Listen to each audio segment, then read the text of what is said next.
ayat 10.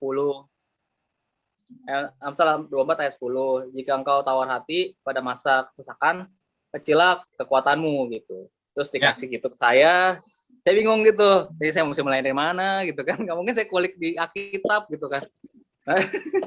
Bingung, maksudnya masih baru gitu ya, dikasih ayat, bingung nih saya nih mana ya. Terus ya udahlah, saya udah deh, nanti deh gitu. Tiba-tiba saya suatu malam tuh ada dapat refnya yang seperti ini nih. Seperti matahari pagi yang bersinar terang. Bagus. Ya, dari ulang. Yang menyegarkan. Seperti malam hari yang ku nantikan. Ini belum ya? Indahnya rembulan saat ku memandangnya. Terus saya dapatkan, waduh, ini bagus juga ya saya rekam. Begitu saya rekam, itu kan refnya. Terus saya pikir, di depannya kemana ya? Saya pikir gitu kan. Siap. Depannya kayak lucu nih kalau nggak ada kan. Saya ada satu lagu nih yang waktu itu saya posting di Instagram. Ini kayaknya cocok nih kalau diinin depannya lagu itu. Nah, kayak saya mau bawain nih. Ini. Jadi gini bro, mulai minggu depan setiap ada pembicara ngasih ayat, lu harus bisa tuh satu ayat jadi. Jadi pembicara tuh juga semangat, dapat bekal rohani, dapat bekal kesaksian, dapat bekal network, pekerjaan. Nah, dapat juga nih lagu pujian dari bro. Jadi dikenal Johnson. Ini BHI 1, 2 bergabung nih jadi 12. Oke, monggo. Oke, saya mau bawakan lagu nih, belum tahu ya Pak Bram, mau dibikin judul lagunya apa nih Pak Bram? Bikin lagu judulnya apa nih Pak? Judulnya apa ya? Belum dengerin dulu. Dengerin dulu, bro. Oh, dengerin dulu ya? Ya udah. Dengerin dulu.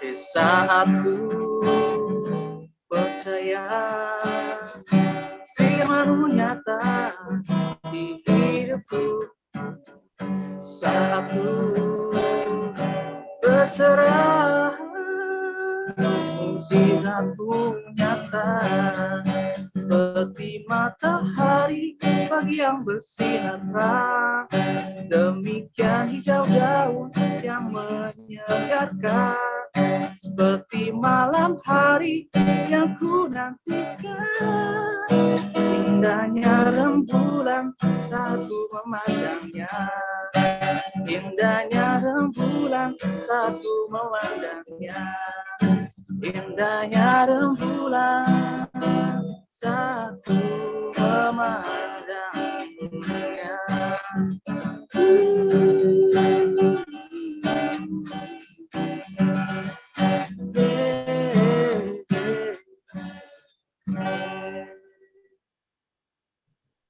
Amin. Indahnya rembulan satu. Kagak kedengeran gua. Tapi kirim lagi. Tapi nadanya lantunannya udah mantap lah, mantap. Judulnya Firman-Mu Nyata. Firman-Mu Nyata. Oke, siap. Oke, langsung aja karena menunjukkan pukul jam 2.50, Pak Bram boleh dilanjut doa langsung kesaksian utama ya. Sharing, monggo Pak Bram. Kita doa dulu ya. Yuk. Tuhan Allah Bapa, terima kasih Engkau sungguh baik. Kami ucap syukur atas kesempatan yang Kau berikan, atas kehidupan panjang yang Kau berikan untuk kami saling melayani, dan Roh-Mu yang melayani setiap kami, dan biar kami mengalami urapan-Mu melalui firman-Mu yang adalah kemenangan bagi setiap kami. Terima kasih, kami ucap syukur Bapak, berfirman-Lah, Kau pakai hamba-Mu menyampaikan isi hati-Mu, dan Kau juga urapi setiap sahabat-sahabat kami mengalami Engkau melalui setiap firman dan kesaksian pribadi demi pribadi yang hadir. Terpujilah Engkau Allah Bapa, Tuhan Yesus dan Roh Kudus. Haleluya. Amin. Shalom all brothers semua. Terima kasih teman dan kehadirannya. Saya diperkaya, diperlengkapi oleh semua kesaksian dan firman yang disampaikan ya. Satu persatu saya nggak bisa sampaikan, tapi nanti sekalian nyambung aja ya dari member sharing ini ya. Shalom Bro Tony Pang, boleh berbagi itu PowerPoint-nya? Iya. Eh, nama saya Bram, singkatan dari Brameta Yudhistira. Kenapa? Boleh next, Bro Tony? Ya, jadi Brameta itu saya jadi singkatan dari Abraham dan Metanoia. Sejak saya mengalami kelahiran baru dari nama saya sebelumnya. Next boleh, Bro Tony? Nah, ini nama asli saya, kalau bahasa Mandarinnya Limping Qian. Qian itu artinya sehat. Tapi di Indonesia kan namanya Limping Qian. Dan saya sempat sekolah di sekolah dulu ya, waktu zaman Soeharto masih boleh sampai kelas 2 sebelum ditutup. Karena supaya semua orang Chinese hatinya nasionalis gitu ya istilahnya ya. Jadi ditutup lah, sehingga akhirnya saya cuman 2 tahun saja, dan sejak itu jadi nggak lancar bahasa Mandarin, bahkan jadi nggak bisa ya baca, dan baca nulis bisa, baca nggak bisa. Ngomong kalau nyambung dengan teman-teman yang misalnya saya diajak ke suatu tempat di Hong Kong gitu ya, saya pernah dulu ke Hong Kong 15 tahun yang lalu, sebulan di sana saya bisa agak lancar, ada recall. Nah, ini jadi sebelum nama saya berubah jadi Brameta Yudhistira, adalah nama ketika saya mengalami kelahiran baru. Jadi, Bramnya itu dari Abraham, Metanya itu metanoia. Jadi Bram yang diubahkan pikirannya. Yudhistira saat itu saya, sebenarnya itu nama orang Hindu ya, nama apa? Dewa, tokoh dewa ya, dewa Hindu, dewa kebijaksanaan. Karena saya lagi itu belum mengerti ya. Jadi saya pakai Yudhistira itu artinya ada penulis puisi yang terkenal namanya Yudhistira, dewa kebajikan gitu ya. Ya udah akhirnya saya sambung aja Yudhistira gitu ya. Udah harusnya saya ganti yang lain, tapi udah terlanjur, langsung harus dibuat ganti namanya. Jadi papa saya juga belakangnya semua keluarganya jadi Yudhistira namanya. Dipikir saya jadi orang Bali. Ya, next. Bro Tony. Nah, ini saya sempat dari itu sekolah di Widuri, SD, kemudian lanjut, Bro Tony. Nah, ini jadi saya dari SD Widuri, saya masuk sekolah, ini sebelumnya mungkin SMP kali ya, bro. Oh, ini nih PowerPoint-nya. Ya. Jadi saya masuk SMP Penabur, sekarang disebut Penabur. Dan di sana, di SMP itu ya, saya banyak, saya jadi diturunin bakat oleh orang tua saya, khususnya ibu saya, gambar ya. Jadi ibu saya jago gambar, jadi papa saya adalah seorang pengusaha becak, menyewakan becak. Dan itu spakbornya itu kan ada spakbornya di atas roda. Nah, itu dilukis sama ibu saya. Karena paman saya jago Chinese painting. Jadi gambar-gambar Chinese painting tuh jago dia. Jadi turun ke mama saya dan turun ke saya dan adik-adik saya. Jadi dalam keluarga saya ada 3 orang yang jago gambarnya. Nah, kemudian jadi saya sering ikut lomba, dan puji syukur Tuhan pimpin saya berapa kali menang gitu ya. Next, Bro Tony, tolong. Nah, ini salah satunya yang saya ngalamin juara. Kemudian saya dari SMP, SMA Penabur, di SMA pun saya sering ikut lomba, dan Tuhan pimpin saya mendapatkan kemenangan gitu ya.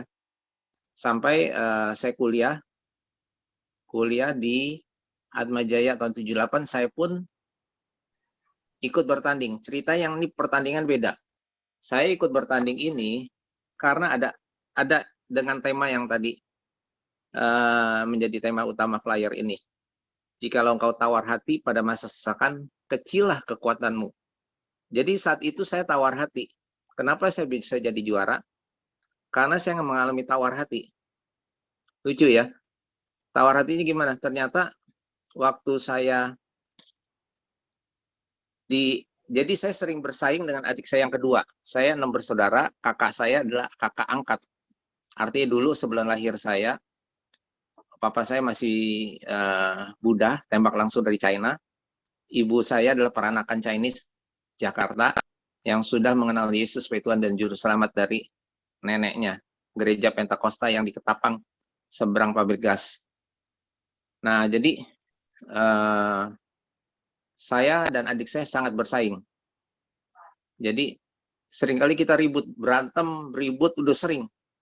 Jadi antara saya dan adik saya jadi saya nomor 1, kakak angkat kan nomor 1. Jadi sebenarnya saya harusnya nomor 1. Nah, saya lahir karena papa saya itu menganut, artinya mengut anak supaya dapat anak. Itu ada di kejadian waktu kita ingatkan Yakub toreh pohon-pohon gitu ya, supaya dombanya ada bintik-bintik jadi milik dia kan. Jadi filosofi Chinese ternyata ada dalam Alkitab. Jadi mereka mengutip filosofi Konghucu, Buddha itu ngambil dari Alkitab semua. Jadi itu dipakai oleh papa saya untuk mengut anak supaya dapat anak. Dan benar, lahir saya. Nah, jadi sebenarnya saya anak yang pertama, yang kedua adik saya, kakak saya sudah meninggal. Tadinya nggak percaya, terakhir pas udah mau meninggal dia terima Yesus lagi. Tapi udah nggak ketolong, diabetes parah. Terus saya sering ribut dengan adik saya, sehingga akhirnya kita bersaing dalam segala hal, terutama juga pelajaran sekolah. Dan papa saya sering kali bicara bahwa yang jago itu adik saya. Fisika, emang dia sangat jago di dalam bidang fisika murni. Kalau saya, makanya akhirnya saya masuk di SMA itu kan ada paspal, ada sos. Jadi kalau saya udah ke ilmu ukur ruang, saya nggak sanggup, jelimet banget. Saya suka yang istilahnya aljabar, masih suka ukur ruang. Waduh, itu butuh apalagi statistik, butuh rumus-rumusan yang saya nggak suka. Makanya saya akhirnya di bagian sosial, paspal dan sosial, kan ada 2 kelas, 2 bagian aja. Jadi saya kelas sosial. Nah, adik saya paspal, walaupun tidak satu sekolah, dia di pintu air. Dan karena saya sering itu, saya mengalami kepahitan, tawar hati dengan papa saya, dan saya mesti nunjukkan bahwa saya jago. Jadi saya ikut lomba itu karena pengen dapat pengakuan. Nah, akhirnya saya benar-benar ngalamin waktu ikut perlombaan itu, mengalami penderitaan, kalah beberapa kali. Tapi mulai kalahan itu saya belajar, saya datengin tempat pameran, hasil-hasil pengumuman pemenang itu kan dipamerkan semua, yang dari yang tidak terpilih sampai yang terpilih jadi juara, saya pelajarin. Saya pelajari, saya lihat kenapa dia bisa menang. Oh, saya dapat kuncinya kan. Nah, akhirnya setiap kali saya ikut perlombaan, paling baru-baru awal juara harapan 1, kemudian juara harapan 3, juara 2, akhirnya hampir sering ke juara 1. Karena saya udah dapatkan kuncinya. Itu dikarenakan saya melarikan diri dari tawar hati kepada hal yang positif. Jadi saya tidak membuat tawar hati itu, kepahitan itu berlangsung lama dalam kehidupan saya, tapi itu masih motivasi yang salah menurut saya. Jadi yang saya tampilkan autobiografi saya ini adalah merupakan perjalanan hidup saya bersama Tuhan, di mana pengkhotbah katakan demikian. Jadi kebanggaan yang saya miliki sebenarnya tidak ada artinya kalau bukan Tuhan yang turut bekerja di dalamnya. Pengkhotbah katakan demikian. Bukan pengkhotbah. Mazmur 90 ayat 10 katakan, kesukaran dan kebanggaannya adalah kesukaran dan penderitaan. Jadi kebanggaan manusia itu adalah kesukaran dan penderitaan. Jadi untuk mencapai identitas saya ngalamin penderitaan, dianiaya, tidak diakui oleh papa saya sendiri, karena adik saya yang lebih pintar. Jadi saya mencari penghargaan terhadap manusia. Saya butuh diakui, sehingga saya harus mati-matian cari sesuatu untuk saya bisa dihargai. Dimana menurut saya, untunglah yang jalan saya pilih bukan ke hal dulu mungkin nggak ada narkoba itu segala ya, gila-gilaan, sabu-sabu itu segala ya. Untunglah saya tidak ke sana atau berjudi atau gimana. Jadi saya melarikan dari hal yang positif, saya bisa mengalami kemenangan-kemenangan dari hal yang positif tersebut. Tapi tetap motivasinya menurut saya adalah salah karena saya menganggap saya mengambil jalur tersebut untuk menonjolkan diri saya. Kemudian setelah SMA saya kuliah pun saya masih sering ikut perlombaan. Maaf, next Bro Tony. Kuliah saya, nah saya walaupun adik saya dan saya sering ribut, ternyata adik saya juga memperhatikan saya. Jadi kalau saudara itu ya walaupun ribut tetap besokan temenan lagi ya. Kayak Tom and Jerry kita ributnya. Jadi adik saya suatu hari bilang gini, papa saya nggak mau saya jadi, papa saya mau saya gantiin dari pengusaha beca, akhirnya dia usaha dagang tekstil. Itu pun saya melihat seperti firman Tuhan katakan, seorang sahabat menaruh kasih setiap waktu dan menjadi saudara dalam kesulitan. Jadi waktu jadi pengusaha beca, papa saya ngalamin makan bubur sama garam. Dan setiap malam saya sama adik saya dorong beca parkirin masuk ke halaman rumah kita. Padahal di seberang rumah papa saya adalah rumah adiknya, di mana lebih kaya karena dia dagang tekstil, grosiran. Dan anaknya sering ajak saya untuk berenang. Jadi dia pakai pelatih, berenang lagi itu di HI, terkenal kan Hotel Indonesia ya. Itu mewah sekali itu kalau bisa berenang di HI. Jadi saya cuman nikmati lihat cara dia berenang, saya copy aja. Akhirnya saya bisa berenang walaupun nggak pakai pelatih. Jadi itu adik papa saya bisa kaya, tapi tidak mau kasih tahu rahasia kekayaannya ke papa saya. Papa saya nggak mikirin soal gitu, yang penting dia nikmati aja sebagai yang nyewakan beca gitu ya. Dan saya dan adik saya dorong sampai papa saya kena asma karena jam 10 malam masih bantu parkirin beca bersama saya dan adik saya yang kedua.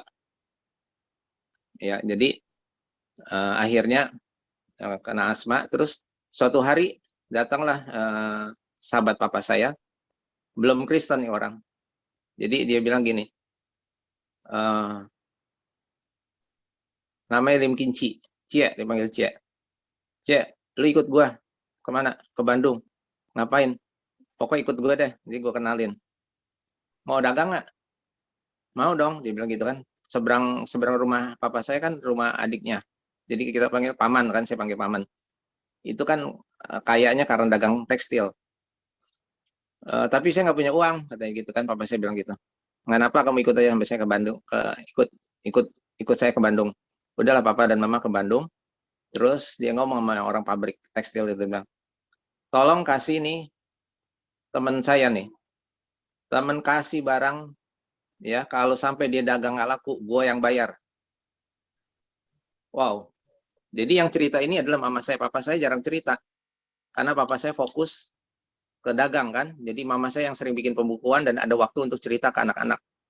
Jadi saya mengalami hal tersebut sehingga akhirnya pas saya kuliah pun itu udah posisinya papa saya udah dagang tekstil, udah ngalami kemajuan lah. Kita udah anak. Jadi setelah anak ketiga, keempat, kelima udah nggak nikmati makan bubur dan garam.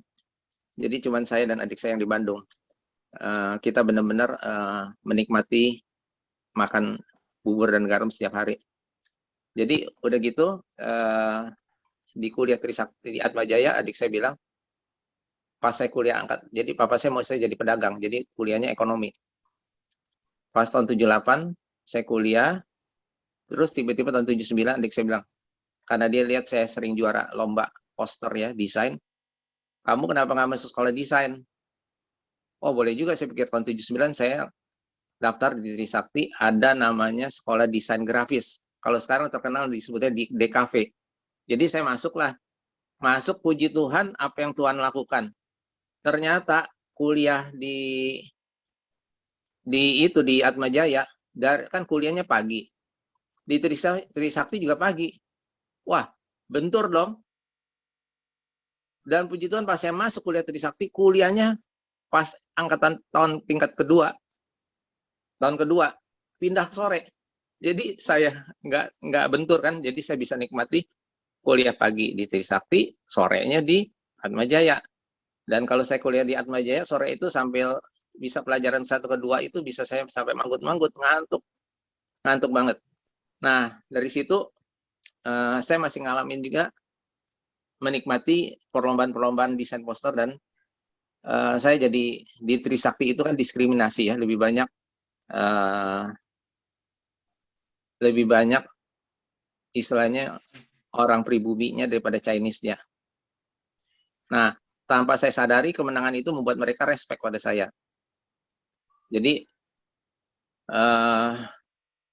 ternyata Tuhan bawa satu situasi untuk nggak dikucilkan gitu kan. Jadi mereka seringkali bahkan minta tolong ke saya untuk saya ngajarin gitu loh. Karena di Trisakti itu juga saya punya kawan saya, sehingga next tolong Bro Tony, kawan saya yang ngajarin. Nah, jadi sembari waktu saya kuliah di Trisakti, jadi kuliah di Atmajaya itu tidak bisa menghasilkan uang. Tapi waktu saya sekolah desain, di tingkat 3, saya udah melamar di suatu perusahaan percetakan yang desain cover kaset. Kaset-kaset zaman dulu tuh Kus Plus, Pampers, mungkin ada yang kenal Norma Yunita, Hetty Koes Endang, Melky Guslow, itu kebanyakan dari Musika Record. Desain-desain covernya saya yang desain. Di tingkat 3 saya juga udah jadi, saya udah nggak minta uang sama orang tua, saya jadi kuliah dengan saya bayar sendiri, dan saat itu juga saya jadi model. Next tolong Bro Tony. Nah, ini teman saya bilang, karena saya butuh uang, Bram mau jadi model ini nggak, obat batuk. Inilah, sampai hari ini masih ada packagingnya, dibikin siluet. Jadi saya nggak bisa minta royalti terus-terusan karena udah dibikin siluet. Jadi tidak persis seperti saya, obat batuk Ersilan, produksi Kimia Farma. Kemudian next Bro Tony. Nah, kemudian saya ambil kursus fotografi, akuntansi ya. Sebenarnya saya pengen lagi kuliah komputer ya, komputer sebelah Trisakti. Cuman sayang waktunya nggak ada karena saya sembari kuliah, sembari kerja, dan saya jadi ini sama kawan saya yang Atmajaya, saya cari uangnya pas tingkat 3 itu, kopi DVD. Saat itu kan DVD bajakan banyak, dan saya sewa-sewain, rentalin gitu, pakai Vespa gitu ya. Terus sama-sama teman saya, dia bisa nikmati hasilnya, saya sendiri nggak bisa nikmati karena saya mesti beli masternya, mesti beli mesin kopinya. Jadi habis di situ, tapi dia bisa dapat uang itu buat bayar kuliah. Nah, jadi saya udah cari uang tuh di waktu kuliah. Dan ini dari hasil fotografi saya, ini saya tampilkan karena inilah yang istilahnya yang ada hamba Tuhan katakan, tidak ada kemuliaan tanpa penderitaan. Ini saya bisa hasilkan 2 foto ini sebagai gambaran aja yang saya bisa ketampilkan anak ayam ini. Untuk foto anak ayam ini perlu untuk settingnya 1 jam. Fotonya cuma 1 menit, jebret gitu ya. Dan yang kedua juga demikian, perlu 2 jam untuk settingnya. Yang ada matahari, ada daun-daunan segala. Ini terjadi sampai akhirnya saya jadi jenuh, artinya untuk motret aja saya sampai udah rasa capek dulu sebelum motret. Makanya ada satu fotografer ya yang udah sering potret produk, kalau jalan-jalan dia udah nggak bawa lagi yang kamera-kamera yang profesional, dia bawa cuman kamera ceklek jadi doang gitu doang. Udah ngalami kejenuhan. Nah, kemudian next Bro Tony. Nah, ini kemudian selesai kuliah. Oh ya, sebelum saya selesai kuliah, saya kuliah di Atmajaya, saya cuman ambil di jurusan perusahaan. Saya lupa apa selesai, tapi disebutnya sarjana muda 1. Karena saya sempat utang di cost accounting. Jadi saya masuk jurusan manajemen aja. Nah, di Trisakti saya sempat, karena sering juara, saya sempat sombong. Ini sebelum saya mendirikan perusahaan, sempat sombong di tahun kelima kan mesti sidang akhir. Saya sidang akhir itu mesti masuk 1 workshop. Saya sering nggak hadir. Tapi saya sebelum di sidang itu harinya presentasi, saya begadang teler, terlambat 5 menit, pintu ditutup, disuruh ulang tahun depan. Saya sampai shock. Karena saya benar-benar karena sering menang juara, saya jadi sombong. Itu akibat dari tawar hati ya, mau menonjolkan identitas sendiri. Jadi hairnya itu 2-3 pelajaran doang, jadi saya mesti nunggu 1 tahun kan. Tapi puji Tuhan, saya mengalami pertobatan, dan waktu di sidang tahun berikutnya, hasil saya yang benar-benar menurut saya sempurna ya, bagus sekali saya bisa hasilkan karyanya. Saya puas, dan di situ saya belajar untuk benar-benar belajar kerendahan hati. Saya juga mengalami pertobatan gara-gara hal tersebut ya. Nah, setelah itu saya mendirikan ini PT Total Gold 26 Mei 1986. Dimulai dari garasi, dan di garasi itu jadi lucu, sendiri garasi rumah. Kuliah saya yang di Trisakti bilang gini, yang lagi itu dapat order supaya saya jadi model produk obat batuk Ersilan kan. Dia baik orangnya, dia kerja jadi pegawai negeri, tapi kuliah juga di Trisakti bersama sama saya. Dia bilang gini, Bram mau nggak pakai sekretaris? Gimana gajinya? Saya bilang, saya baru buka. Udah nggak apa, pokoknya udah kerja aja deh. Udah, saya akhirnya pekerjaan untuk terima telepon, sembari saya nyari order. Tahun pertama saya latih semua anak buah saya jago airbrush. Dulu zaman itu airbrush, nggak ada Photoshop nih, belum ada Photoshop yang canggih kayak sekarang. Jadi semuanya gradasi itu pakai alat namanya kayak semprot duko mobil gitu kan. Dan akhirnya setelah mereka jago, kan gajinya belum naik nih, mereka pindah perusahaan lain. Jadi saya cuma tempat training. Sampai jadi pas bubar semua tuh tinggal 1 sekretaris, mereka yang saya latih 3 orang keluar, saya dapat order kan mesti kerjaan sendiri. Udahlah, jadi bos juga jadi karyawan. Jadi saya semprot loh orderan yang saya terima tuh, pas mereka bubar saya semprot sendiri, ngerjain sendiri. Lagi itu juga bikin hurufnya pakai rugos, kesek gitu kan. Kalau sekarang kan enak tuh diketik di print keluar. Jadi saya ngalamin hal demikian. Tapi saya bersyukur tahun kedua, tahun ketiga yaitu terjadi perubahan sehingga saya bisa punya lagi orang yang Tuhan kirim yang lebih baik. Saya berdoa, Tuhan, ini adalah perusahaanmu, bukan perusahaan saya. Makanya namanya PT Total Gold. Total Gold artinya kenapa harus total goldnya? Gold kan udah emas, kenapa harus total? Karena gold itu kan 99,9%. Jadi goldnya itu saya balik, artinya gold itu D yang di belakang adalah depend, L-nya itu always, O-nya on, G-nya God. Depend always on God. Jadi total gold. Jadi saya ingin semua hasil karya itu 100% memberi kepuasan pada klien. Bukan separuh-separuh, harus total kepuasannya. Nah, itu yang saya alami. Jadi semuanya ini, capaian ini adalah sepertinya kebanggaan buat manusia. Tapi bagi saya ini adalah pekerjaan Tuhan atas hidup saya. Sehingga saya juga heran kenapa saya bisa mencapai hal tersebut. Yang saya presentasikan hari ini adalah saya dibantu oleh Brother Radif.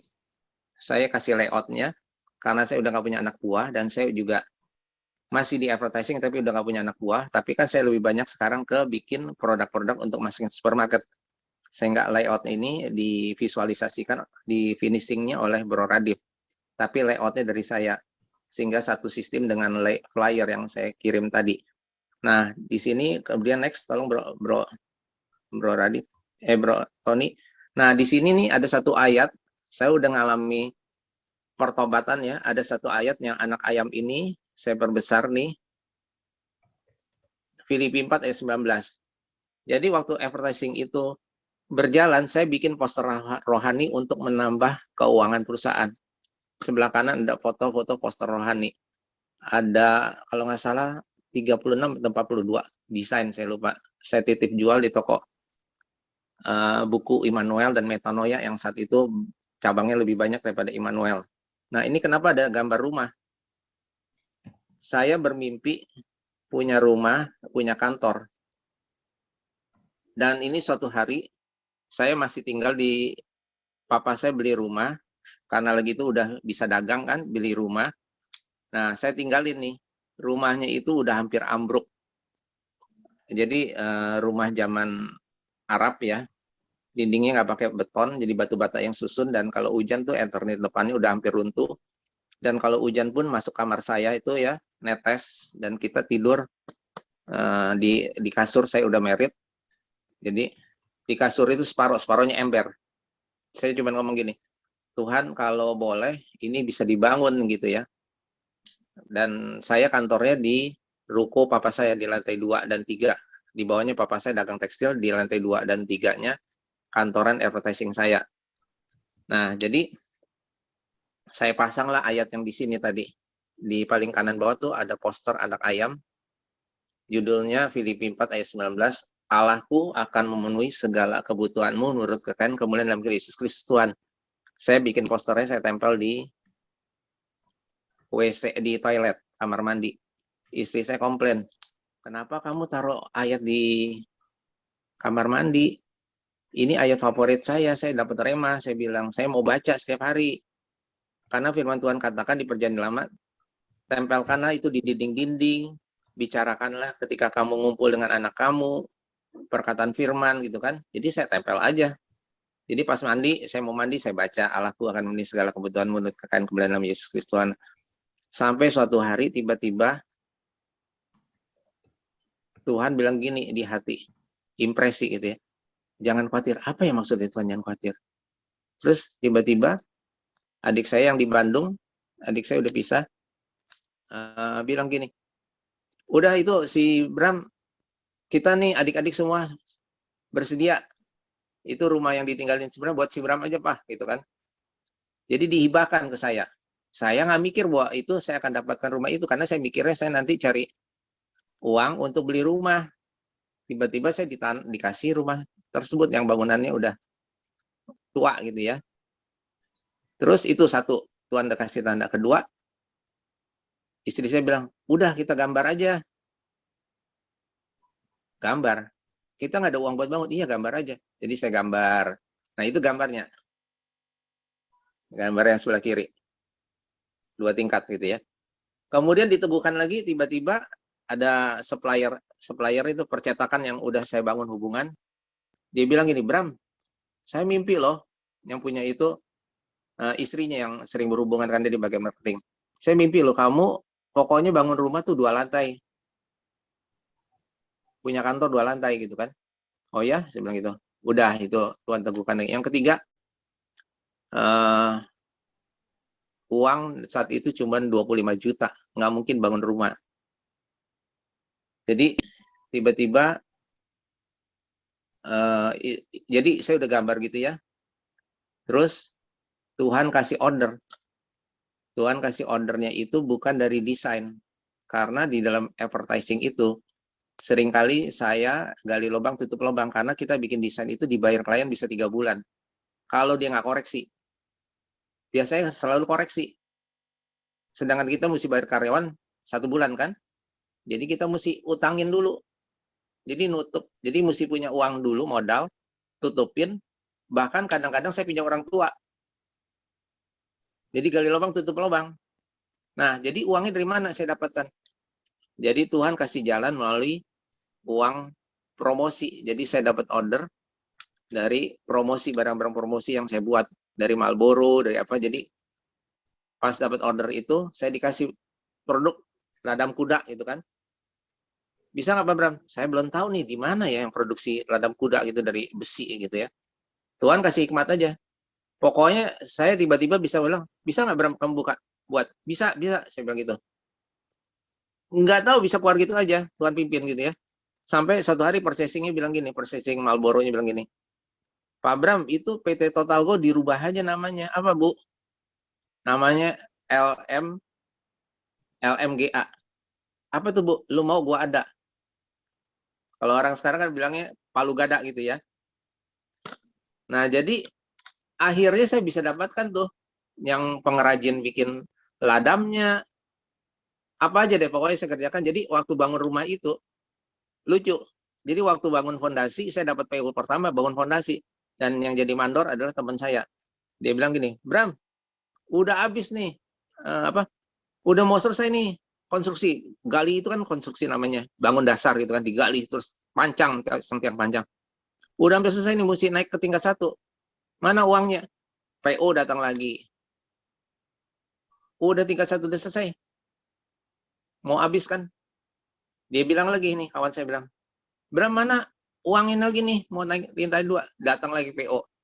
Sampai akhirnya selesailah rumah itu sebagai persiapan kantor atau rumah. Udah selesai jadi, semuanya terbangun.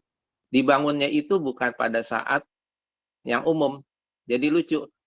Rumah saya udah mau rubuh itu, tetangga saya bilang gini, itu adalah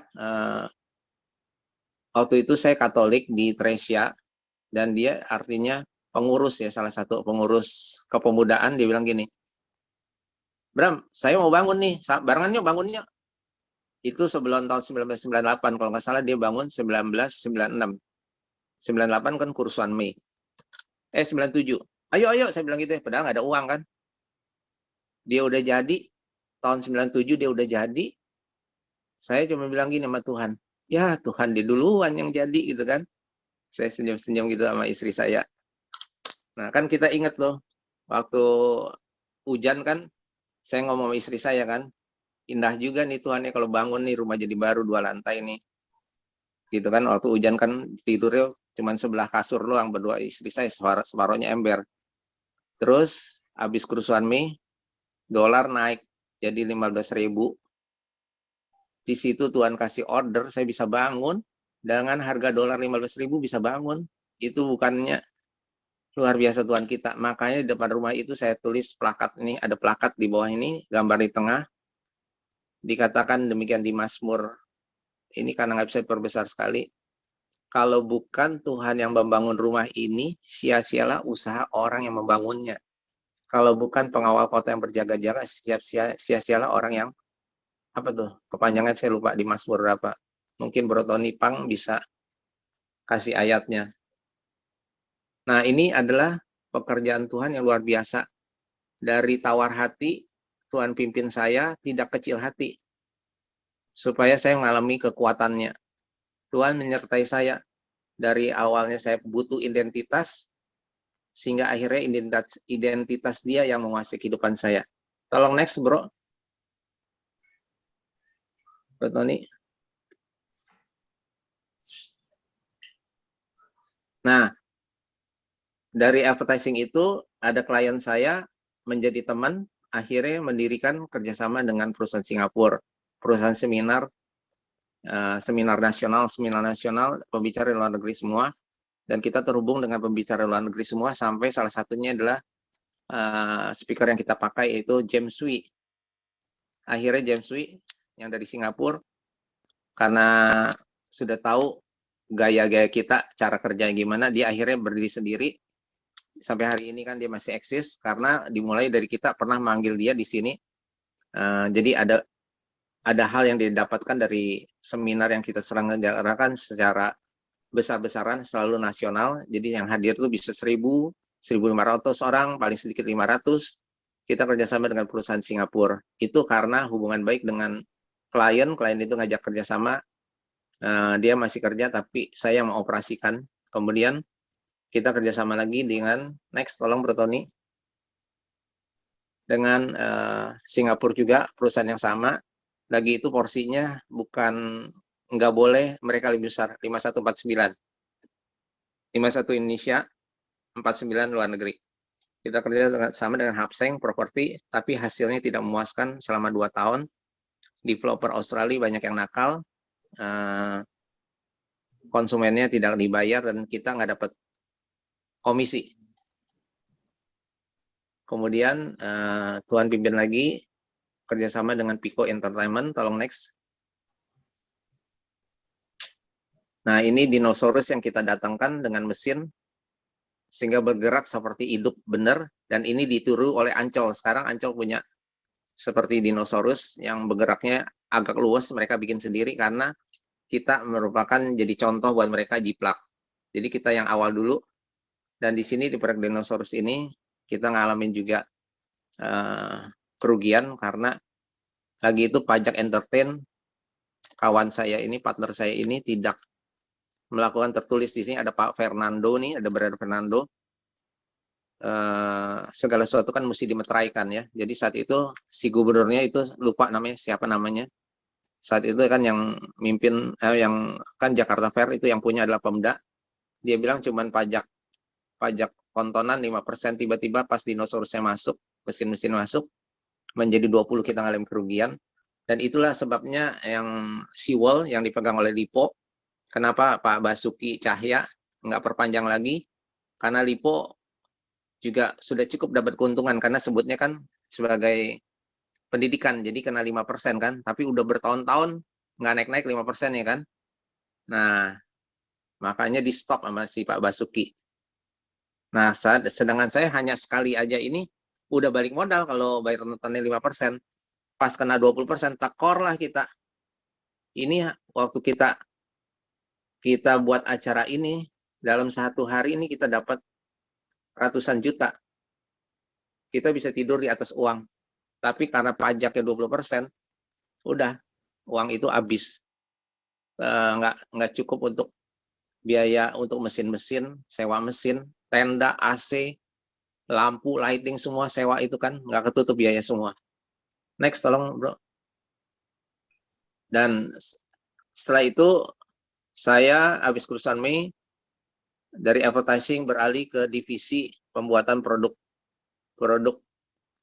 private label. Jadi bikin perusahaan food hall, pesan air minum, pembersih tangan sebelum pandemi itu kan kita produksi nih. Nah, pas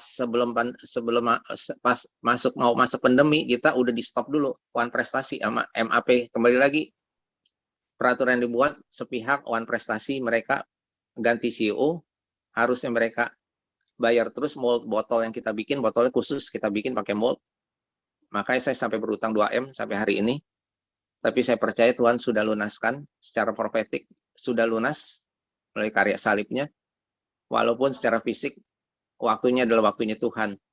Saya percaya Tuhan sudah selesaikan bagi saya dan pasti akan terjadi. Nah, itu peraturan yang tertulis juga tidak dinotariskan perjanjiannya sehingga ganti CEO. CEO-nya cuma bilang gini, CEO baru, kamu kan buat sama CEO yang lama, coba kamu ngomong. CEO yang lama saya datangin ngomong gini, Pak Agus Gosali, nggak bisa Pak Bram, MAP Group kan, saya udah keluar kan, mana punya hak saya, padahal itu di perjanjian ada namanya dia. Yang CEO baru juga nggak mau terusin, alasannya merek Daily Choice udah ada yang klaim, jadi nggak boleh pakai merek itu lagi, jadi sama sekali private label dimatikan. Padahal produk saya sangat menguntungkan buat perusahaan itu, karena saya punya filosofi, punya prinsip gini, saya selalu ngomong sama klien-klien saya bilang gini, termasuk waktu saya di advertising, kalau desain ini tidak membuat terjadi perubahan untuk daya beli atau gimana, jangan bayar saya Pak. Saya juga bilang sama pihak supermarket, kalau produk yang saya hasilkan ini, saya buat ini, tidak menguntungkan buat supermarket nih, stop aja Pak.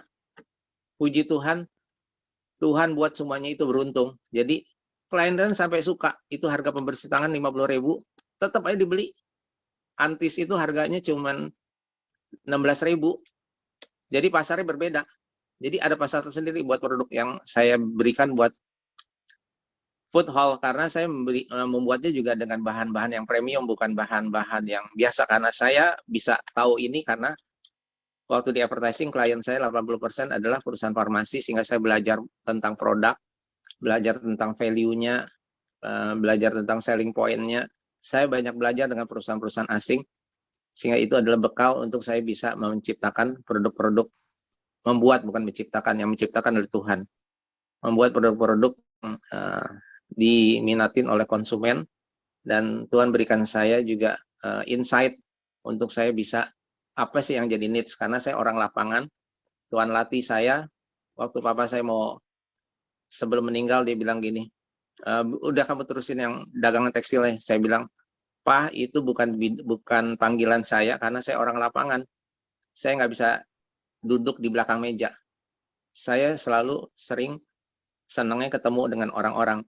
Salah satu yang jadi juga satu kelemahan saya, yaitu karena saya orangnya waktu di advertising sangat produktif, kemanapun saya ada waktu, tangan saya selalu pegang tangan dan sketsa, desainnya, logonya, itu segala.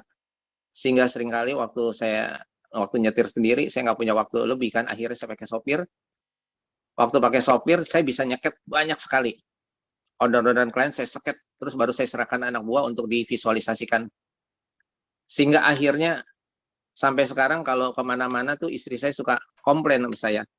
Kalau saya nyetir, kamu nih udah sekali lewat jalan ini kok lupa gitu kan.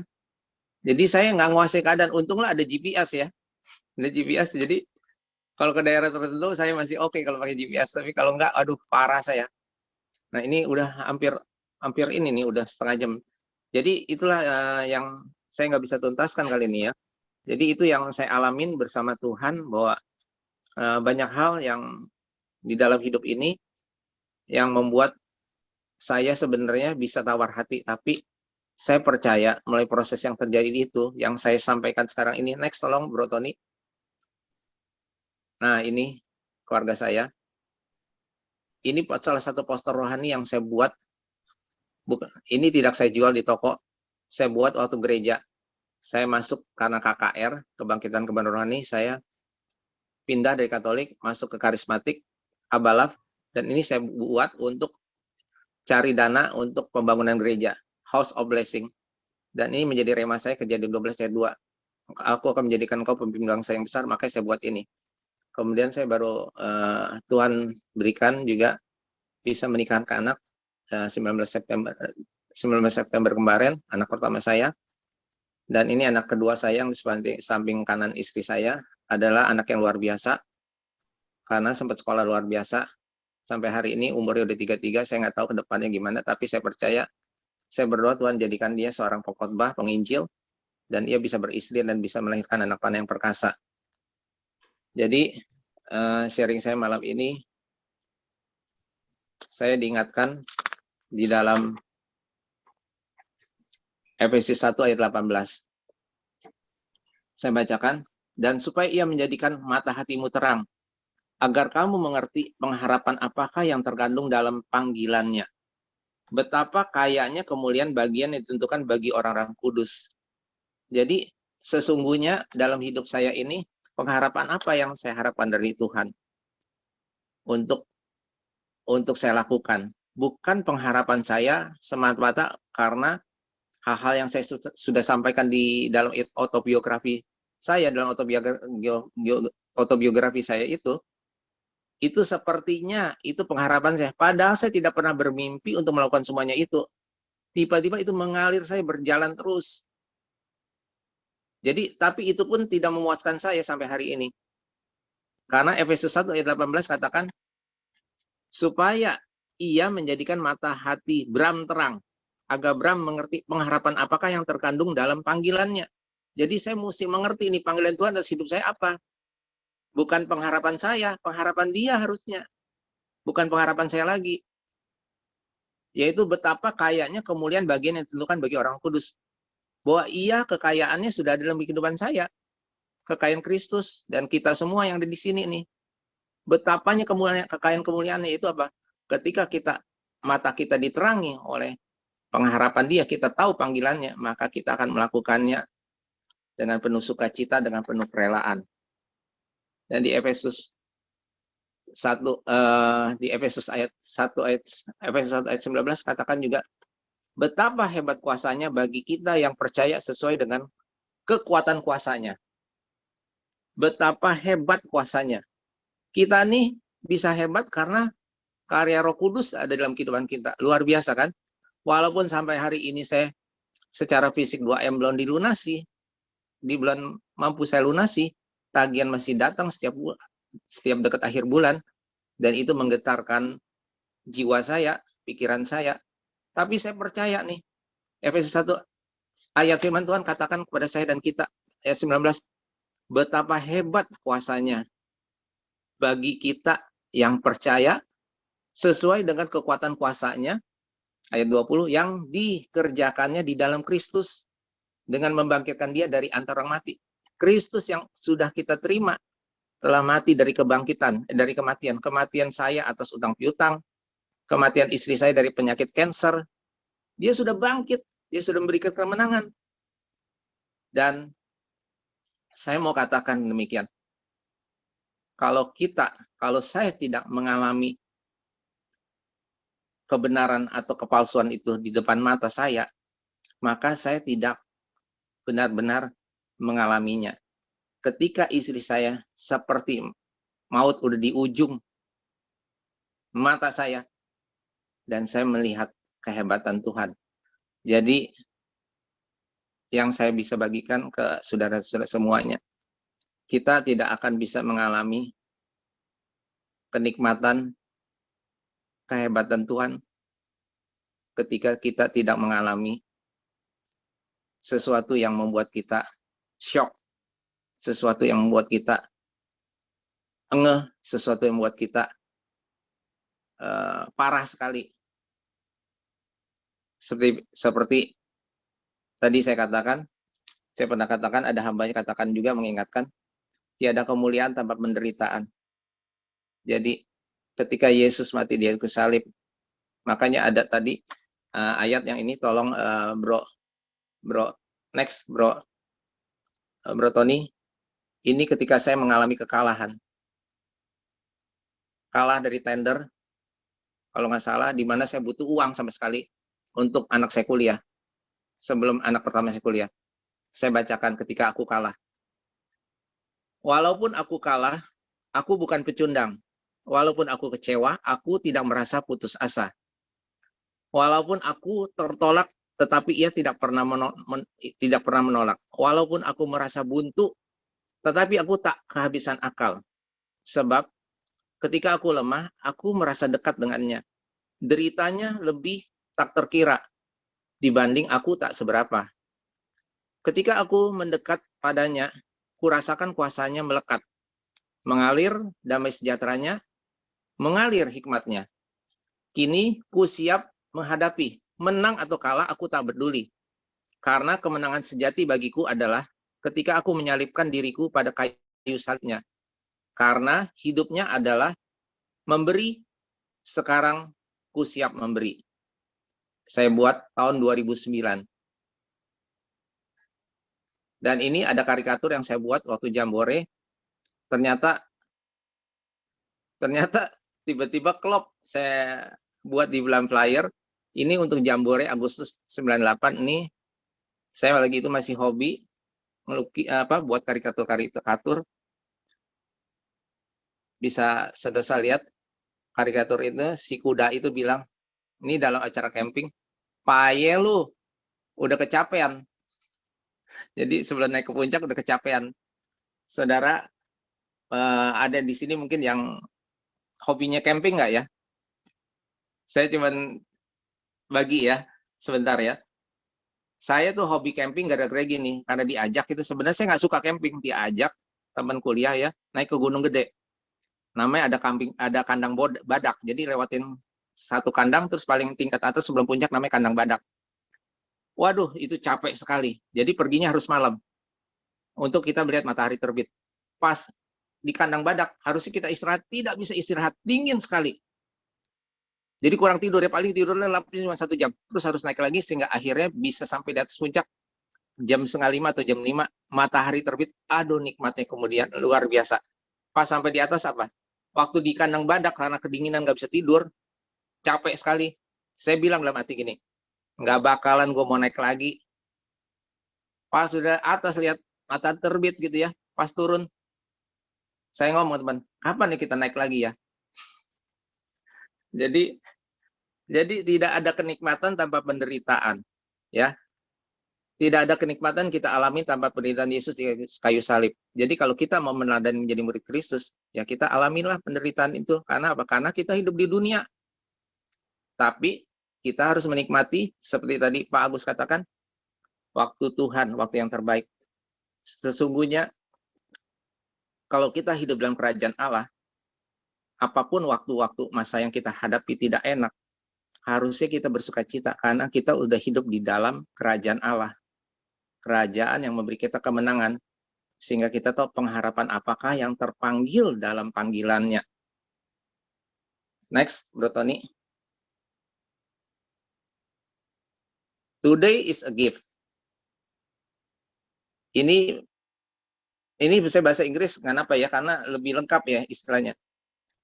Di Galatia 2 ayat 19 katakan demikian. For I, through the law, died to the law, that I might live to God. Jadi, hidup oleh hukum Taurat, mati oleh hukum Taurat. Bahasa Indonesia, tolong Bertoni boleh bacakan Bertoni. Supaya lebih enak. Dari Galatia 2:19 ya Pak. Tunggu saya buka Galatia 2 ayat 19. Sebab aku telah mati oleh hukum Taurat untuk hukum Taurat supaya aku hidup untuk Allah. Aku telah disalibkan dengan Kristus. Lanjut ya Pak Bram. Yes. Yang 20? Namun aku hidup, tetapi bukan lagi aku sendiri yang hidup, melainkan Kristus yang hidup di dalam aku, dan hidupku yang kuhidupi sekarang di dalam daging adalah hidup oleh iman dalam Anak Allah yang telah mengasihi aku dan menyerahkan dirinya untuk aku. Boleh saya ulang, Pak? 16:20. Yeah. Sebab aku telah mati oleh hukum Taurat untuk hukum Taurat supaya aku hidup untuk Allah. Aku telah disalibkan dengan Kristus, namun aku hidup, tetapi bukan lagi aku sendiri yang hidup, melainkan Kristus yang hidup di dalam aku. Dan hidupku yang kuhidupi sekarang di dalam daging adalah hidup oleh iman dalam Anak Allah yang telah mengasihi aku dan menyerahkan dirinya untuk aku. Amin, amin. Thanks, Bro Tony. Di sini kita lihat bahasa Inggris, I live by faith in the Son of God. Jadi, faith kita adalah faith oleh karena iman Yesus Kristus Tuhan, bukan iman kita lagi. Hari ini adalah pemberian yang luar biasa, kita bertemu semua, di mana kita masih diberi waktu Tuhan untuk melakukan pekerjaan besar yang Yesus lakukan, bahkan lebih besar pada Yesus lakukan. Firman katakan, barang siapa yang percaya padaku, maka ia akan melakukan pekerjaan yang aku lakukan, bahkan lebih besar pada yang aku lakukan. Jadi, saya belajar melalui apa yang sedang saya sampai saat ini belum selesai, menerima semuanya itu. Kalau dibilang tawar hati, pastilah saya tawar hati sama klien saya, khususnya dengan MAP Group, di mana itu jadi saya terhutang banyak sekali gara-gara mau tidak dibayar 1 M lebih, sehingga akhirnya saya berutang bukan 1 M lebih, jadi menjadi 2 M karena saya pinjam uang untuk modal kerja lagi produksi ke Giant, dan itu pun saya dibohong partner saya sehingga saya mengalami kerugian lagi, total jadi 2 M. Jadi kalau saya baca firman tadi Amsal 24 ayat 10, jikalau engkau tawar hati pada masa kesesakan, kecillah kekuatanmu. Berarti apa? Berarti saya tidak memandang karya Kristus di atas salib, dan Yesus sudah katakan sudah selesai. Berarti saya tidak tahu keberadaan saya kalau saya tawar hati. Artinya saya hidup masih dalam kerajaan Allah, dalam kerajaan dunia. Padahal sesungguhnya ketika saya ditebus dan saya lahir baru, saya sudah hidup di dalam kerajaan Allah yang berdaulat atas kerajaan dunia. Puji syukur kepada Tuhan, ialah kekuatan saya. Maka di penutup terakhir, saya sudah mengganti foto diri saya dengan foto Yesus Kristus sendiri. Yesus Kristus Tuhan ada di dalam lingkaran kecil, itu adalah gambar Tuhan Yesus waktu sebelum disalibkan. Karena Galatia 2 ayat 20 katakan, hidupku bukan aku lagi, melainkan Kristus yang ada dalam aku. Dan itu di Yeremia katakan, bahwa aku akan memberikan engkau, Yeremia 15 katakan di ayat berapa saya lupa, memberikan engkau nama yang baru, nama yang lain. Yaitu kita semua adalah umat pemenang, lebih dari orang yang menang. Puji syukur pada Tuhan. Kemuliaan hanya bagi Dia sekarang dan sampai selama-lamanya. Amin. Thank you all brothers. Silakan. Ada yang mau Amin. berbagi? Amin. Kita kasih plus dulu yuk. Sama-sama kemuliaan bagi Tuhan. Kemuliaan buat Tuhan semua. Ya. Saya nggak jadi nanya, tadi nanya mau 1000, tiba-tiba udah dijawab semua, jadi saya nggak jadi bertanya Pak Bram. Saya cuman bilang, ngomong sama Tuhan tuh gampang banget ya. Indah juga nih Tuhan, bangun rumah 2 lantai, kayak semacam iman. Wah, saya nggak bisa ngomong dah. Mungkin teman-teman di sini ada yang mau menambahkan, silakan Pak Bram. Nah, Pak Reno boleh. Ya, saya cuma mau nambahin ya, kalau kita hidup dekat dengan Tuhan, ikut aturan Tuhan, itu kasih karunia Tuhan tuh akan mengikuti kita setiap hari. Ya, jadi cerita kayak begini, saksian kayak begini, bukan Pak Bram doang yang misalnya, kita semua juga bisa. Benar. Karena sampai hari ini mujizat pasti ada, bukan buat segelintir orang, buat semua orang yang mengasihi Tuhan. Betul. Ya, itu aja yang saya mau kuatkan. Iya. Betul. Silakan Pak Fernando Wellington, ada yang mau disampaikan? Pak Andrew, selamat bergabung Pak Andrew. Ya. Ya, selamat malam. Selamat malam. Dari pendengar juga. Terima kasih Pak Bram. Sama-sama. Sharingnya. Sama-sama. Ya.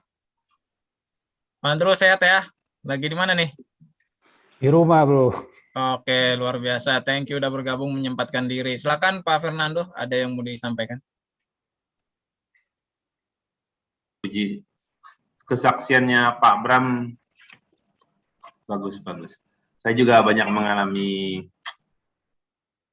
ya ditipu orang segala macam gitu, banyak lah Pak. Makanya saya belajar hukum lagi karena saya biasa di bisnis ditipu, akhirnya harus belajar hukum gimana menyiasati orang-orang yang punya tujuan tertentu gitu loh. Jadinya jadi saya emang jalan Tuhan, jadi mau nggak mau saya jadi lebih ini lagi dengan orang, jadi lebih tidak langsung begitu percaya segitu saja. Itu dunia bisnis itu banyak trik-triknya. Saya mengalami Pak, ditipu beberapa kali juga. Saya juga di bisnis helikopter 3M saya nggak dibayar komisi saya. Nah itu ya udahlah. Yang kita mungkin yang lalu-lalu lah, tapi kita bisa dapat, Tuhan pasti akan memberi di tempat yang lain berlipat-lipat kali. Itu saja. Amin. Terima kasih. Pak. Ya. Bro David, boleh saya sampaikan? Ya, boleh. Ya. Bro Fernando, terima kasih. Saya percaya ketika kita mengalaminya ya Bro Fernando, makanya Bro Fernando melatih diri lagi untuk mengenal hukum supaya bisa menolong orang ya. Karena betapa sakitnya ketika kita ngalami ya. Tapi kalau Bro Fernando nggak ngalamin, mungkin Bro Fernando nggak belajar hukum ya. Ya. Jadi benar. Jadi luar biasa Tuhan kita ya. Ada maksud dan tujuannya ya. Ada maksud dan tujuan ya. Tidak mungkin langsung lurus, jalan diberi belok-belok dikit dulu. Iya. Silakan Bro David, thank you. Wah, sekarang saya juga.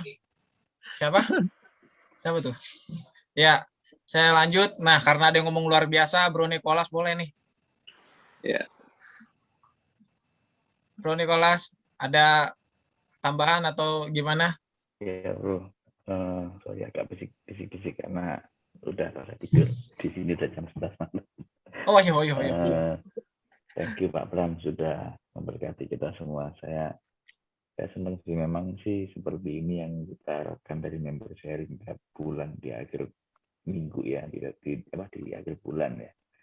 Kita bisa mendengar kesaksian kronologis secara kronologis ya masing-masing member, dan juga ini Pak Bram luar biasa sebagai CP-nya BHI 2 yang memberikan kita ini ya inspirasi di tengah situasi apapun tetap berdiri kokoh gitu. Ini mungkin nggak semua orang juga bisa ngalamin bisa kuat seperti Pak Bram, dan itu pasti Tuhan yang kasih kekuatan untuk Pak Bram gitu ya.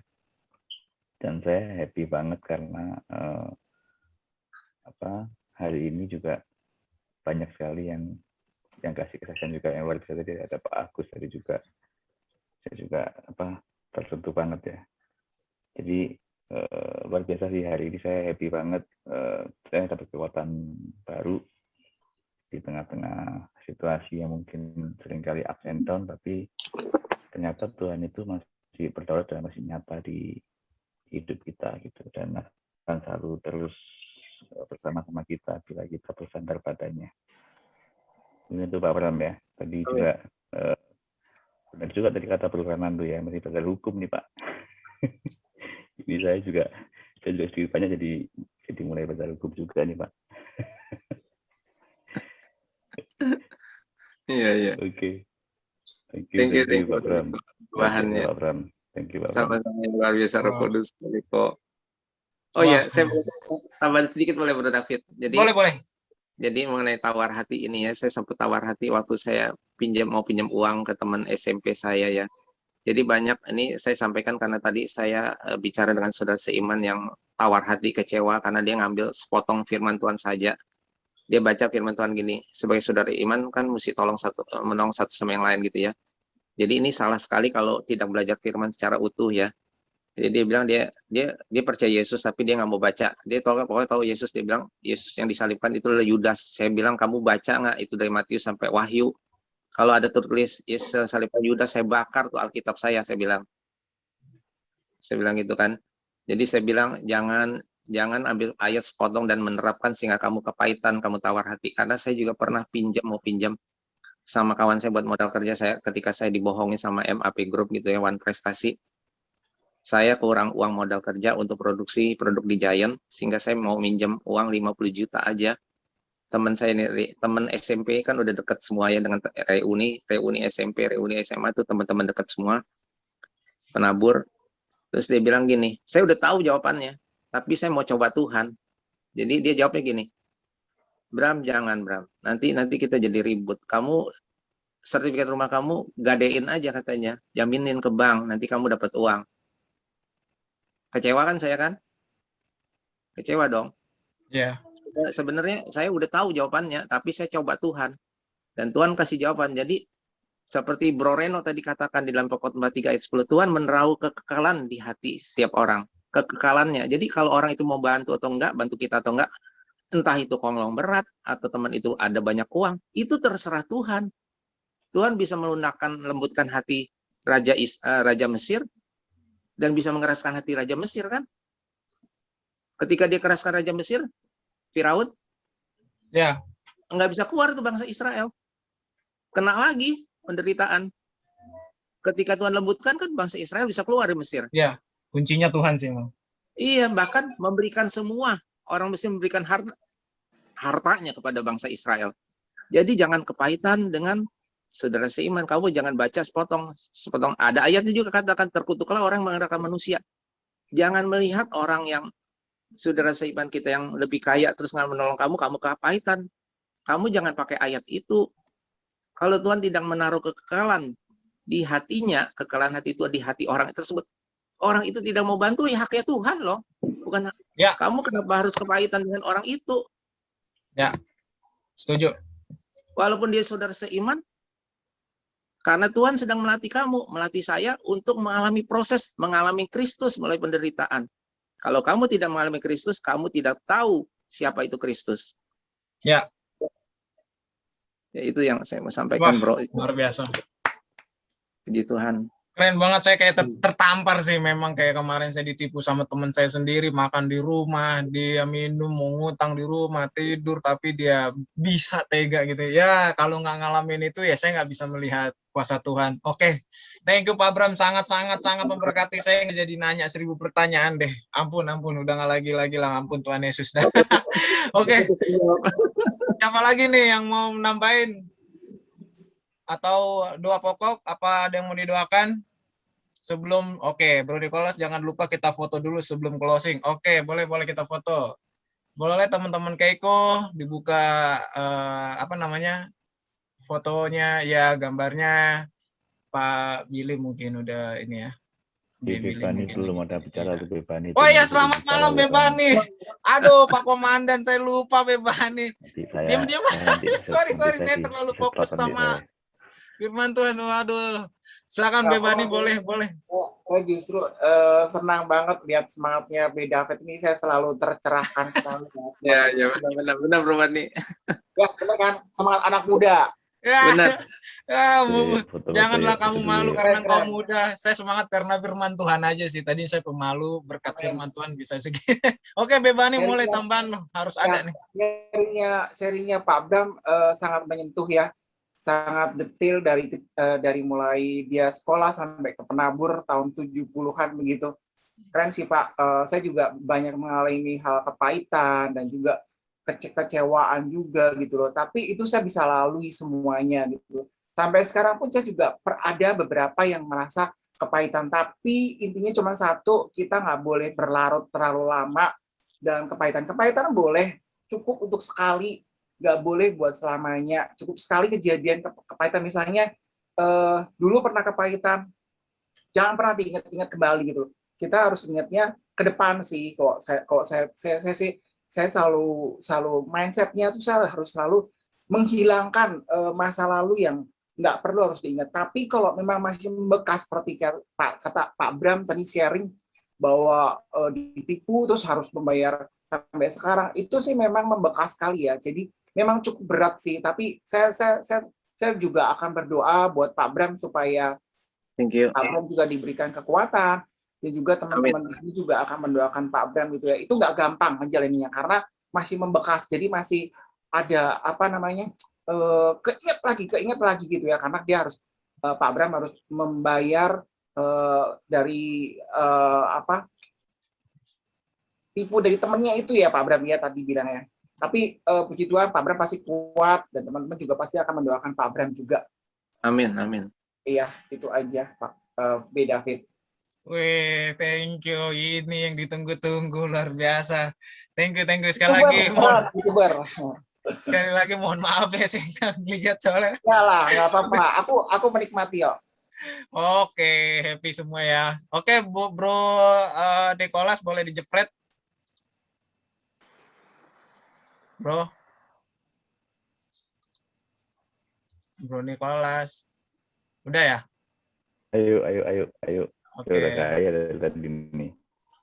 1, 2. Oke, thank you. Oke, thank you. Udah ya, Bro. Thank you. Karena sudah menunjukkan pukul 10 kurang 3 menit mungkin. Yuk. Sebentar ya, tambah 1 menit ya.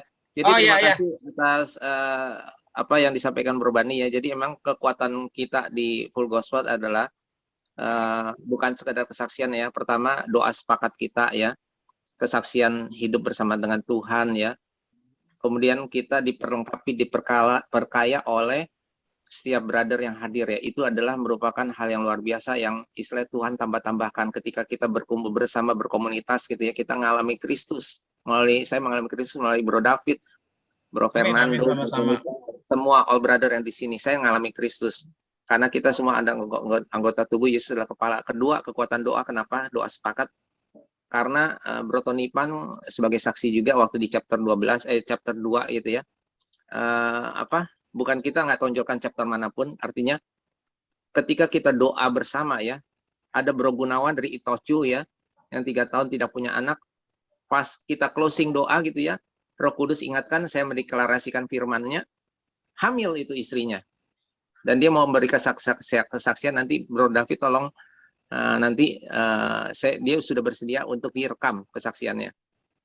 3 tahun tidak punya anak, pas dia hadir, didoakan bersama ya. Saya bersama dengan Bro Tony, kita berdoa buat Bro Gunawan. Demikian juga yang terjadi atas Bro Peter, 5 tahun tidak punya anak. Pas dalam komunitas kita berdoa sama, Roh Kudus sampaikan sesuatu, dan saya mendeklarasikan firman-Nya, dan seminggu kemudian punya anak. Padahal 5 tahun tidak punya anak. Jadi kekuatan kita berkomunitas gitu ya adalah kesaksian hidup bersama Tuhan, doa sepakat kita, doa orang benar besar kuasanya. Amin. Ya, luar biasa. Nanti maksudnya direkam dimasuk channelku atau gimana ya? Apa BHI 12 gimana? Channelku ya? Boleh di channel dan menjadi kesaksian di Full Gospel, boleh direkam. Oh, ya, siap luar biasa. Kita percaya ya, Tuhan tuh kebanyakan kita digelapkan oleh sesi setan ini. Memang Tuhan nggak ada, kita nggak ada harapan, kita nggak punya ini. Kita bener-bener ya, kalau bukan karena Roh Kudus kita bisa kumpul di sini. Sebelumnya saya mau makasih banget buat Pak Fernando, Bebani, Benikolas, Betoni, Pang, semuanya, Beveri, Keiko, Bo Johnson, Pak Agus, Pak Andrew, yang udah keluar juga, siapa tuh, Reno juga, Billy, semuanya, Pak Bram, sangat memberkati banget. Minggu depan kita jangan lupa ada lagi dengan pembicara pastinya yang luar biasa banget. Ini nggak kalah luar biasa. Tujuannya apa sih? Cuman satu, kita bikin Yesus tersenyum, otomatis Yesusnya juga pasti akan memberi kita tersenyum, bebas dari utang, bebas dari semua sakit penyakit, disehatkan selalu. Kan itu sih pada tujuannya kan, kita bersama selalu menguatkan. Tuhan tuh bukan berarti nggak ada, cuman kitanya aja nih sisi iblis ini kan. Tapi inilah ya, dengan kesaksian teman-teman semua sangat memberkati. Oke teman-teman, karena udah jam 10 pas, time banget. Teman-teman ada yang mau didoakan nggak gitu? Dari siapa nih? Bro Ferry, selain Bro Ferry gitu.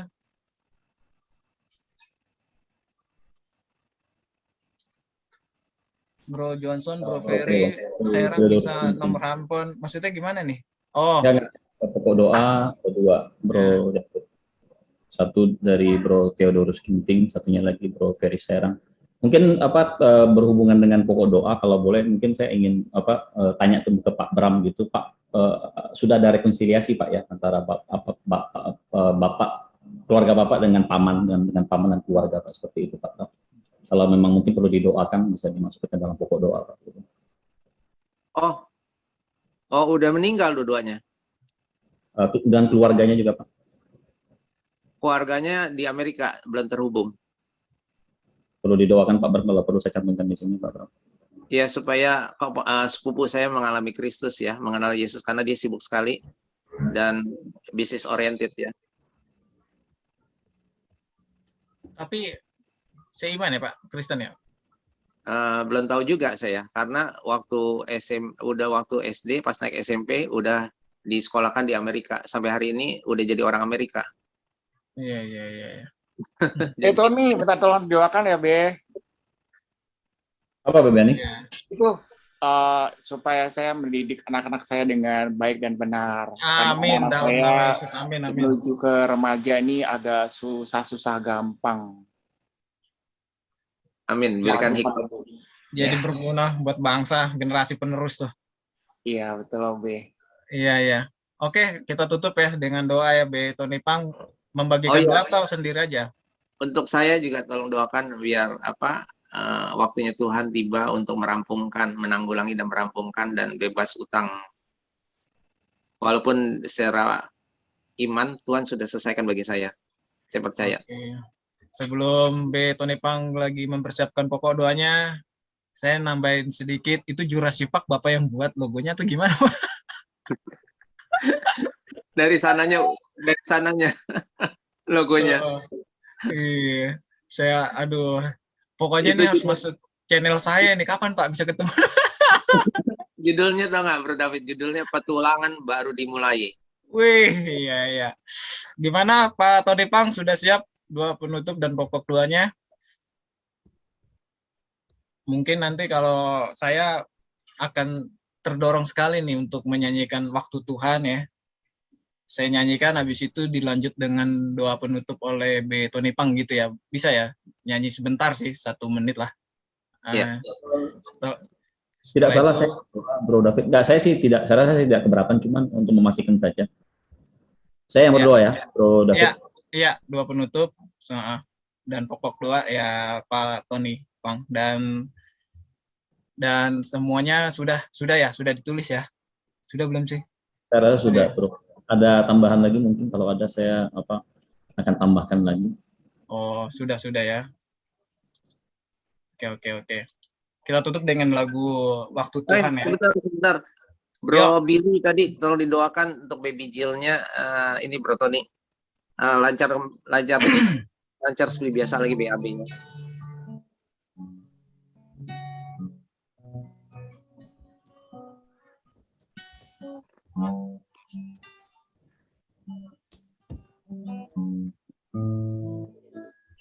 Udah, Be?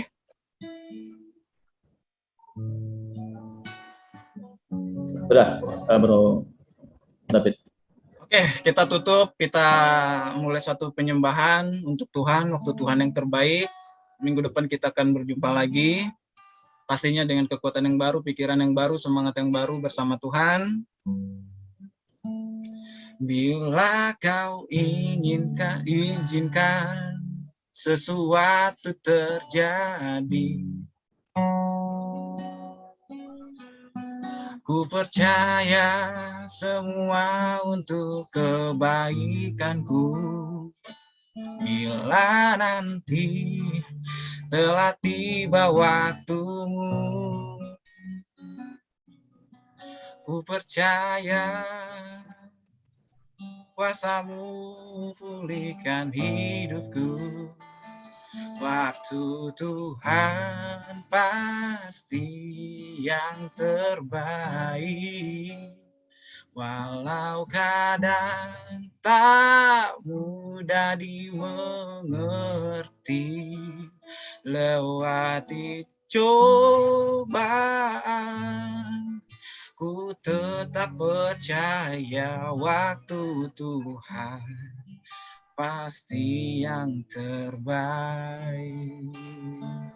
Waktu Tuhan pasti yang terbaik. Walau kadang tak mudah dimengerti, lewati cobaan, ku tetap percaya waktu Tuhan pasti yang terbaik. Terima kasih Tuhan, Engkau sungguh luar biasa Tuhan. Silakan Pak Tony, Pak. Tuhan Yesus, kami berdoa bagi pokok-pokok doa yang sudah disampaikan. Tuhan, bukan tanpa alasan saya rasa kami menyebut Engkau Maha Kuasa, karena Tuhan tidak ada yang tidak mungkin bagi Tuhan. Saya rasa dan saya dan juga saya percaya, yang lain juga percaya bahwa Tuhan, Engkau adalah Allah yang menyediakan. Itu sebabnya Tuhan, kami percaya Tuhan Yesus, Tuhan yang menyediakan bagi Bro Theodorus Ginting, dan juga Tuhan yang menyediakan bagi Bro Ferry Sairang, dan juga Bro Johnson, dan juga Pak Bram, apa yang dibutuhkan ya Tuhan. Dan Engkau tahu yang terbaik Tuhan Yesus. Kami mungkin bisa meminta, tetapi Engkau tahu yang terbaik. Dan kami berdoa tidak hanya untuk berkat, tetapi juga kesiapan untuk menerima berkat itu ya Tuhan. Ketika datang, Tuhan tetap menjadi yang utama. Dan rasa kasih kepada Tuhan Yesus semakin besar ya Tuhan, tidak semakin kecil. Dan sebab itu yang terbaik, itu bagian yang terbaik yang kami bisa nikmati di dalam hidup ini. Itu yang saya percaya ya Tuhan. Terima kasih untuk terobosan keuangan yang Tuhan sudah berikan kepada pribadi-pribadi yang sudah kami doakan ya Tuhan. Dan pada waktumu, pada waktu Tuhan Yesus. Terima kasih Tuhan Yesus, terima kasih. Dan juga kami percaya Tuhan menginginkan, saya percaya dan saya juga yakin yang lain juga percaya bahwa Tuhan ingin kami semua tidak ada yang binasa. Itu sebabnya kami serahkan sepupu Pak Bram, kami mengucap syukur. Saya mau percaya bahwa dan saya yang percaya yang lain juga mau percaya bahwa Tuhan sudah memulihkan hubungan Pak Bram dengan keluarga yang ada, keluarga dari paman Pak Bram yang ada di Amerika, yang saya pahami. Tuhan yang kami berdoa, Tuhan yang menjumpai mereka, dan Tuhan kemudian saya secara pribadi ingin berdoa Tuhan nanti kemudian mempertemukan mereka kembali Tuhan, di mana Jakarta ataupun di tempat lainnya Tuhan, dan ada kasih mesra, ada kerukunan yang luar biasa, dan itu biar menjadi saksi bagi mereka yang mengenal Pak Bram dan juga keluarga dari Pak Bram ya Tuhan. Terima kasih Tuhan Yesus. Juga kami percaya, saya pribadi percaya dan juga saya percaya yang lain juga percaya bahwa Engkau sudah segala hal yang baik, juga termasuk semua. Itu sebabnya kami percaya juga Tuhan sudah memberikan Bebani hikmat untuk mendidik anak, dan mendidiknya untuk tahu mengenai ilmu pengetahuan, tetapi Tuhan utamanya mereka Bebani dan juga istrinya diberi kemampuan untuk mendidik mereka untuk mengenal lebih lagi Yesus Kristus. Terima kasih Tuhan, terima kasih, dan tidak hanya sekedar pengetahuan tapi juga ada pengalaman. Pak Bebani juga boleh membawa mereka mengalami Kristus. Terima kasih, terima kasih. Kami juga percaya bahwa saya percaya yang lain juga percaya bahwa Tuhan juga sanggup untuk menyembuhkan. Itu sebabnya kami percaya. Kami serahkan anak Bro Billy, Baby Jill ke dalam tangan Tuhan, dan kami percaya Tuhan kesehatan yang sempurna sudah menjadi milik dari anak Bro Billy, dan juga bagi Bro Billy dan juga bagi istrinya, dan bagi kami semuanya Tuhan. Saya mau perkatakan itu, dan saya mau bersepakat dengan yang hadir pada malam ini memperkatakan hal yang sama kepada Pak Agus K, kepada Pak Andrew Wijaya, kepada Bapak Andrew Chandra, kepada Bro Ferry Sairang, kepada Bebani, kepada Bro Nicholas Pradoto, kepada Bro Keiko, dan juga kepada Bro Fernando Relington, kepada Bro David Caniago, kepada Pak Barameta Distira, kepada Bro Johnson Justin, dan juga kepada Bro Handalan Simanjuntak yang sudah live meeting. Tuhan, terima kasih Tuhan Yesus juga untuk tidur yang luar biasa nyenyak pulas sebentar ya Tuhan ketika kami beristirahat. Terima kasih Tuhan Yesus, kami mengucap syukur, kami berterima kasih untuk persekutuan pada malam ini, dan pengalaman bersama Kristus ini tidak berhenti. Acara ini berhenti, tapi akan terus-menerus berlangsung sampai selama-lamanya. Di dalam nama Allah Bapa, Anak, dan Roh Kudus, di dalam nama Tuhan Yesus Kristus, Kami sudah bersepakat dan berdoa. Amin. Amin. Amin. Thank you Pak Tony. Thank you. Sampai ketemu lagi minggu depan. Tadi ada yang minta nomor telepon tuh. Semuanya, Pak. Terima kasih. Pak Agus. Terima kasih semuanya. Malam. Semuanya. Bagus, Fernando udah dikasih ya. Motoponnya. Keren. See you next week. Lewati cobaan, ku tetap percaya waktu Tuhan pasti yang terbaik. See you next week. Bye. That's all.